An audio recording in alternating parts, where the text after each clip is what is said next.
Makada, ayon po sa World Health Organization, 65 milyong tao sa buong mundo ang may epilepsy.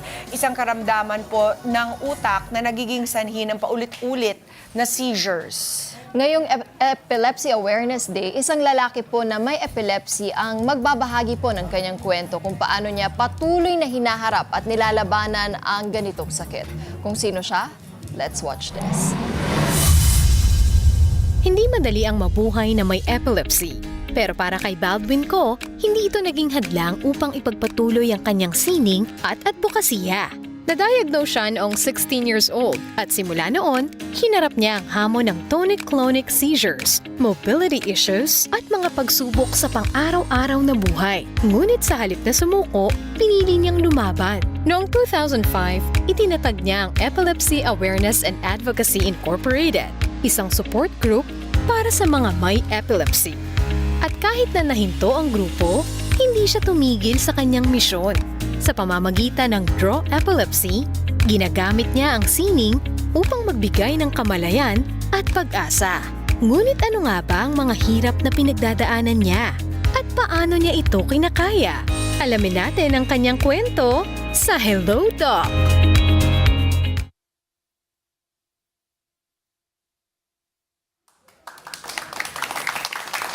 At kasama na po natin ngayong umaga si Baldwin Ko, isang visual artist at epilepsy warrior na patuloy na lumalaban sa hamon ng sakit na ito.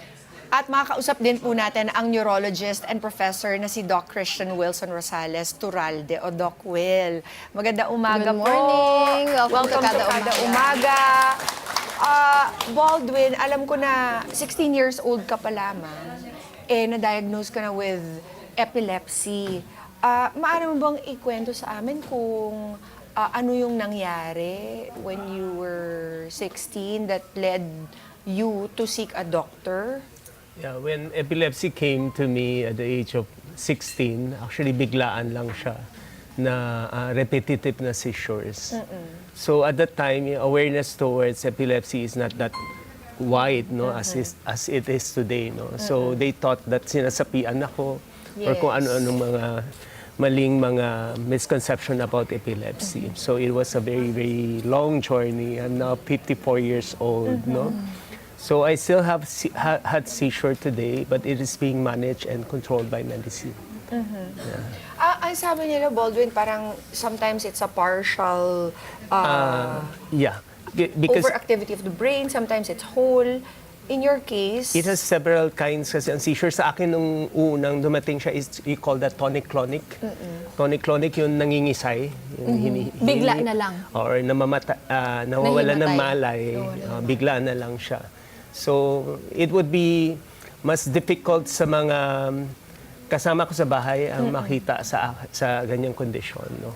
So currently my seizure is complex partial. It can be just few seconds or less than a seconds. So, maaring hindi halata, but it's still seizures. Yeah. So meron pala mga epileptic seizures na hindi na-oobserbahan from outside. Yes. Nangyayari lang to sa loob ng katawan.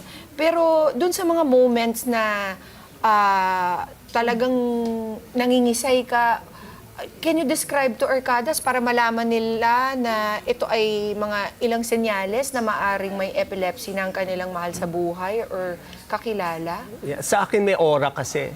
Aura meaning darating siya.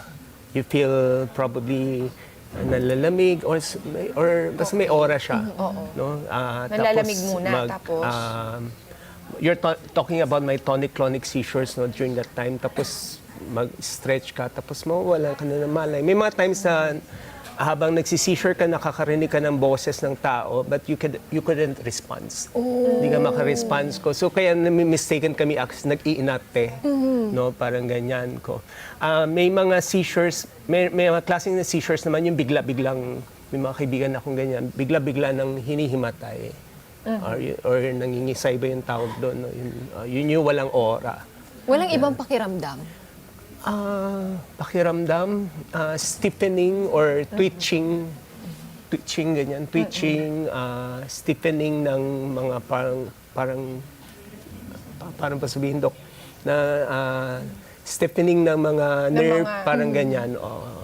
ng parte ng katawan. Because our epilepsy kasi katawan natin it's made of mga elektrisidad, 'di ba? No? Yes. So pag nagka-short circuit siya, doon siya nagkakaroon ng mga seizures. Baldwin, Yeah. sorry, naapektuhan yung pang-araw-araw mong buhay. Yes. It was a very long journey. Ngayon, when I'm looking back right now at the age of 54, 21 years in the advocacy, tinatawanan ko na lang siya, but it was a very serious thing. It was a very serious thing. I have to stop schooling for a while.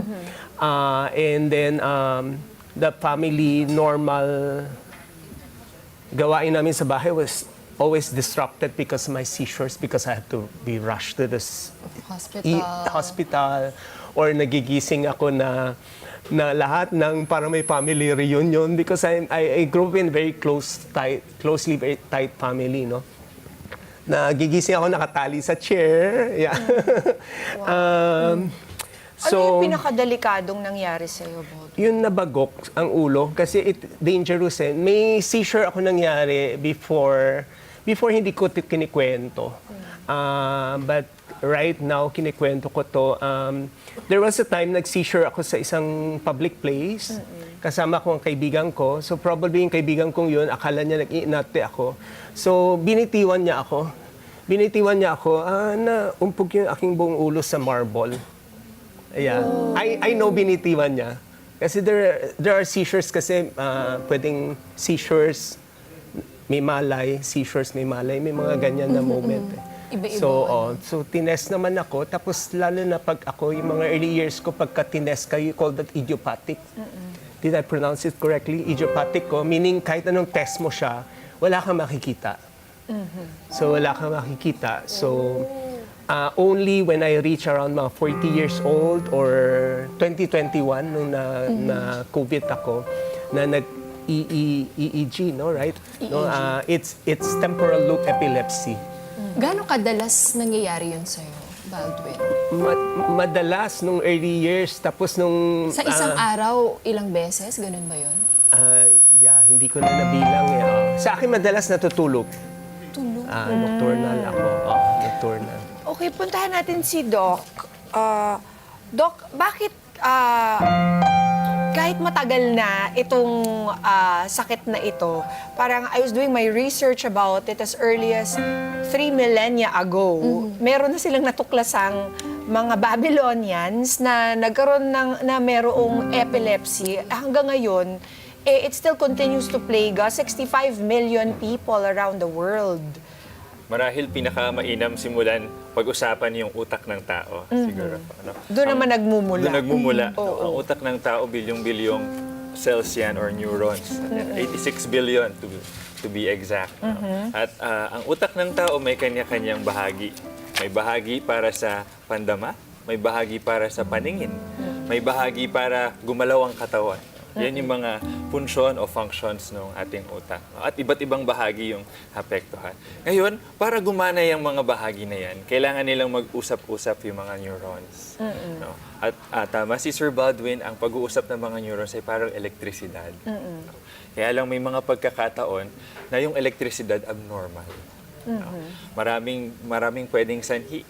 Kahit ano pong maging lesion o problema sa isang bahagi ng utak, pwedeng pagmulan po yun ng abnormal na elektrisidad. So pag nagkaroon ng abnormal na elektrisidad, yun yung tinatawag nating seizure. Ang epilepsy, nagiging diagnosis kapag tayo tiyak na marami na yung chance o pagkakataon na magiging paulit-ulit yung seizure. Second, ano? Ang utak ng tao, unfortunately, hindi buo ang pagkagaling ng lesion. Pag napinsala ang bahagi ng utak, marahil nananatili na po iyon.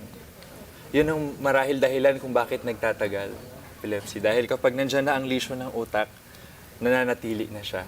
Ang sabi nga nila sa Filipino, nagiging pilat, nagiging peklat, o nagiging pilat. Sa ating kaalaman, ang pilat naman at peklat hindi naman nawawala. Kaya yun ang nagiging sanhi. Kaya nagtutuloy-tuloy ang seizures at epilepsy. Bakit po kaya tayo nagkakaroon nito? Namamana po ba ito? Mayroon po bang food na nagtitrigger? Okay po. Ayon sa International League Against Epilepsy, meron pong 6 na primary or main categories ng sanhi. Isa dito ay genetic. So may genetic predisposition talaga, lalo yung may mga family history. So nasa genes po natin. Isa dito metabolic na mga sakit. Ito yung mga sakit ng cells. Hyperactive sila, hindi sila nakakapag-regulate ng energy metabolism. No? Meron din naman pong infectious causes. Yung mga nagkaroon po ng infection na naapektuhan yung utak ang nangyaring epekto sa kanya, nag-propagate siya ng abnormal electricity. Meron din pong structural. Kaya sa mga nakatatanda nating individual, ang common na sanhi ng epilepsy po, maaaring stroke. Dahil structural, kakaroon ng problema. Meron naman po yung tinatawag natin, kagaya kay Sir Baldwin, idiopathic. No? Sa medisina, kapag sinabi natin idiopathic, hindi pa natin alam kung ano yung sanhi. Hindi naman ibig sabihin walang sanhi, bagkus hindi pa sapat yung kasalukuyang kaalaman ng medisina para matuklasan ito. No? So marami pa tayo. Pero, Baldwin, you have other family members who have it too, di ba? Yes, my uncles, Oo. may mga uncles na ganyan. Yeah. Okay. So, that Probably could have naman been na- genetic. Pero Doc Will, ano ba nga ba dapat ang gawin ng mga katulad ni Sir Baldwin, tinali siya sa chair, binitawan ng kaibigan. Ano ba dapat ang gawin ng mga nakapaligid sa isang taong undergoing an epileptic seizure? Kasi nakikita natin sa mga movies, nilalagyan ng something to bite on para daw hindi makagat ang dila. Ano ba yung totoo at hindi? Okay po. Napag-usapan natin, nanggaling po ito sa utak, abnormal electricity. So, brought about by abnormal tendency to develop seizures. Hindi natin mapipigilan yon. Kahit na You cannot. kahit Oo. na Hawakan itali niyo natin, sila, yapusin, ayun. kahit na gisingin natin, kapag nangyari ito, hindi na natin mapipigilan yun, kahit anong pagbibigwas ang gawin natin. Ang pinaka-importanting gawin ng mga kamag-anak o yung mga kasama ng pasyente ma-recognize na maaring ito ay isang seizure para makapaghanda. Pangalawa po, kailangan ligtas ang environment, kapaligiran. No? So dahil hindi natin siya mapipigilan, kailangan natin make sure walang physical injuries. No? Pwede natin alisin sa environment yung mga sharp objects. Kapag alam natin aatake na yung seizure or yung convulsion. Tapos kailangan po, ang kadalasang ginagawa natin, naglalagay tayo ng unan sa likod ng ulo. Gaya nga ng sabi ni Sir Baldwin, para maiwasan yung head injury, isa sa mga common cause of injury. No? Hindi naman kinakailangan lagyan ng kutsara ang dila. No? Ito ay nakagawian noon, kasi akala natin yung pangingiwi ng bibig para mapigilan, ilalagyan ng kutsara. Pero sabi nga natin, hindi na natin mapipigilan yun. Basta kailangan lang natin ma-make sure hindi makakagat ang dila. No? Hindi mauumpog ang ulo, kaya lalagyan ng unan. Pwede pong, kung sakaling masigabo ang pagkukumbulsyon, pwedeng ihiga ang pasyente sa sahig. No?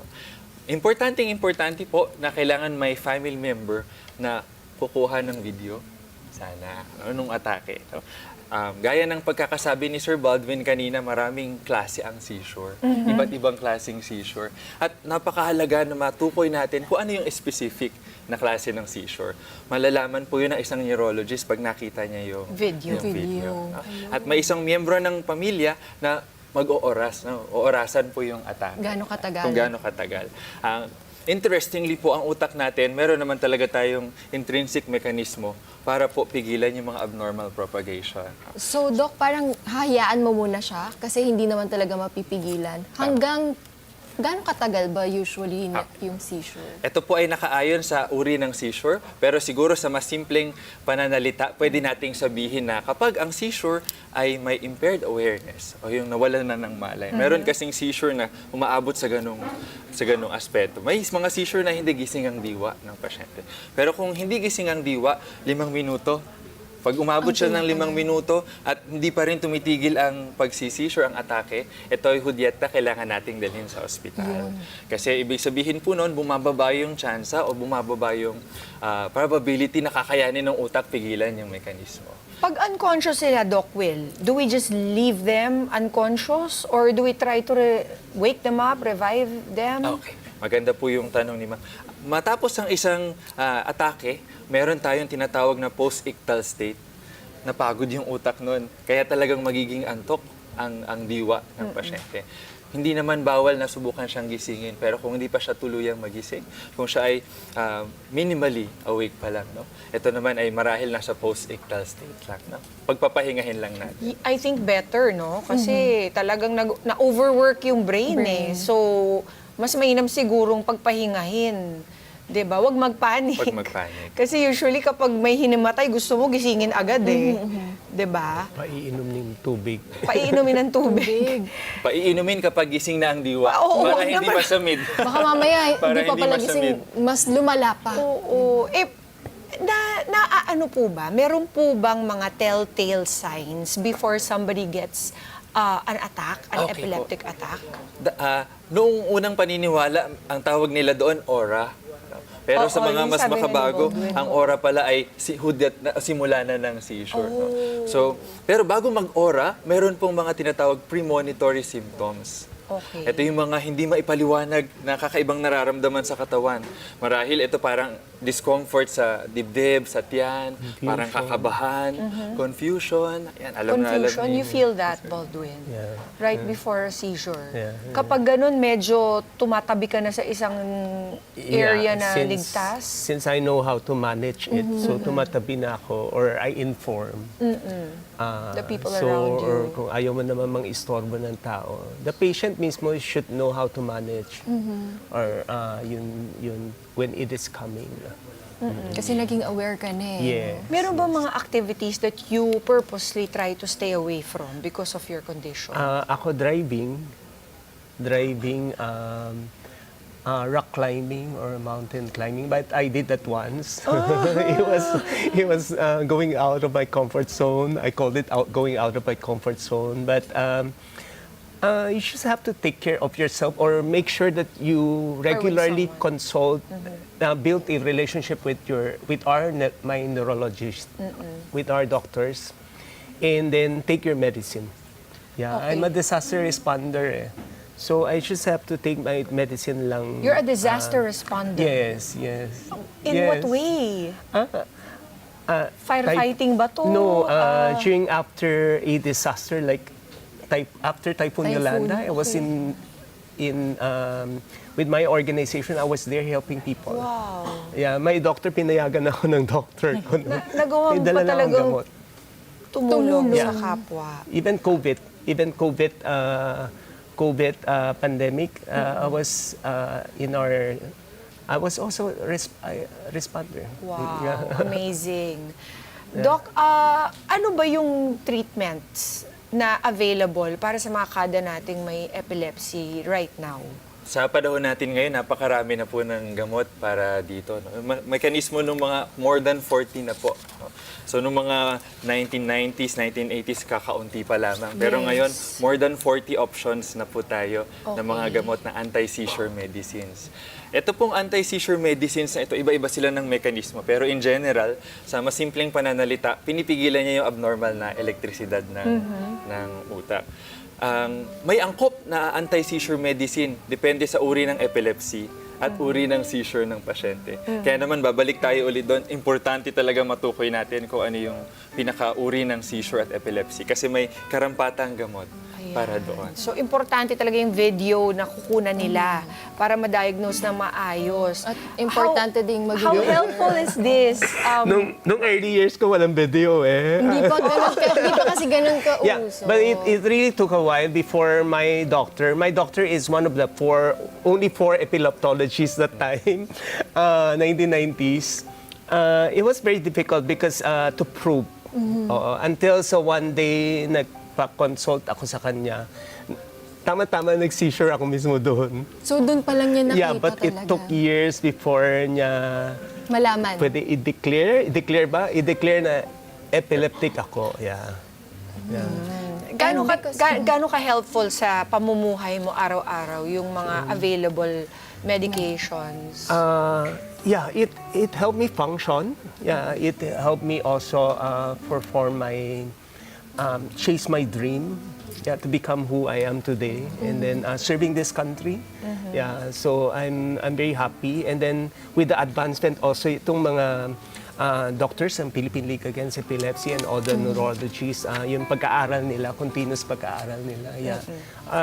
As far as epilepsy is concerned naman, we had advanced a lot. when it And comes because to- of this also, nakagawa ka ng iyong grupo, itong Draw Epilepsy. Nakakatulong ba ang art?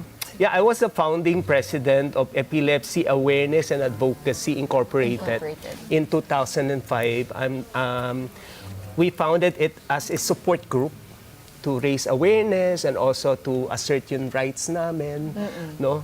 As mga person with disability, no? But then it was partly dissolved 2009, 2010. Pwede mo sabihin bang, Doc, I'm a pure epileptic eh. Meron kasi mga mixed disability. Meron may bipolar and epilepsy or other condition na may epilepsy, may ganyan din ko. So those are more complicated na mga conditions ko.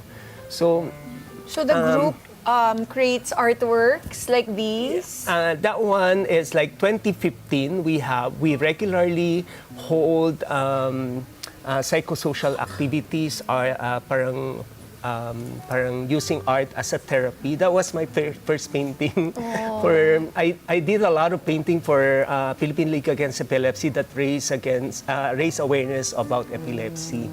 And then 2015, we come up with Draw Epilepsy. It's an online na art contest. Currently, we have around 56 schools, private and public schools participating. Magta 10 years na siya next year. Congratulations. More or Bilis less, lang, it brings parang more compassion or understanding sa mga tao towards mga epileptic katulad namin. Hindi namin gusto yun. No one wanted to get sick, of course, no? Oh, it's very expensive, the gamot, etc. But right now we have the medicine. It's more on mas varied na yung treatment. Eh. So, Doc, meron bang mga triggers? Halimbawa, si Sir Baldwin, dapat ba hindi siya sa stress? Stress, Or hindi lights. siya... Ay, Yeah. naku. Pero napakaganda po nung katanungan. No? Sa diagnosis na epilepsy, may tendency na talaga na unprovoked. So kahit walang trigger, pwede. Kaya nandyan yung gamot. Pero meron na tayong natukoy na mga aspeto na maaaring magdagdag nung risk para mag-develop ng seizures.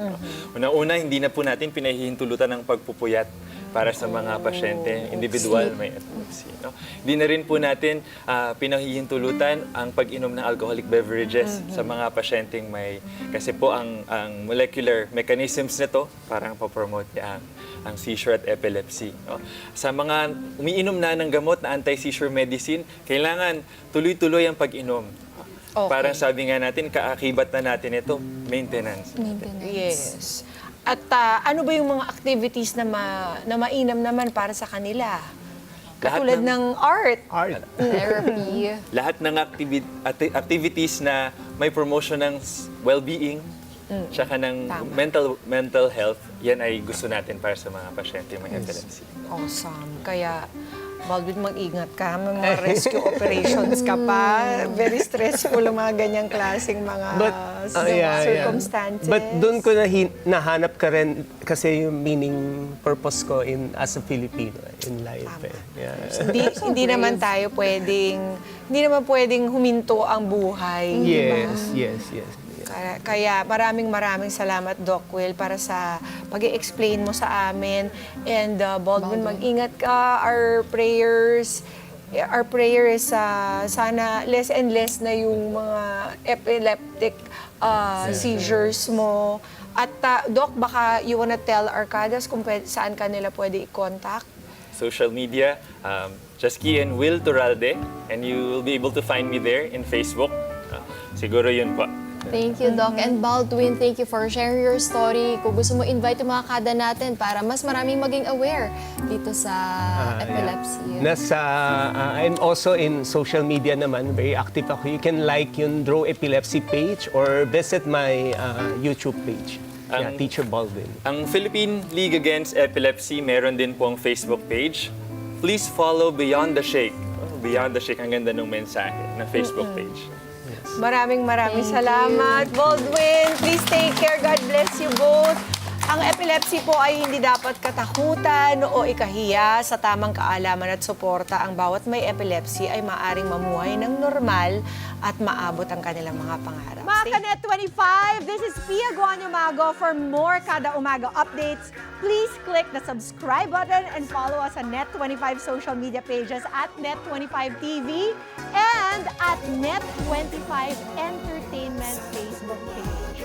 See you guys. Bye!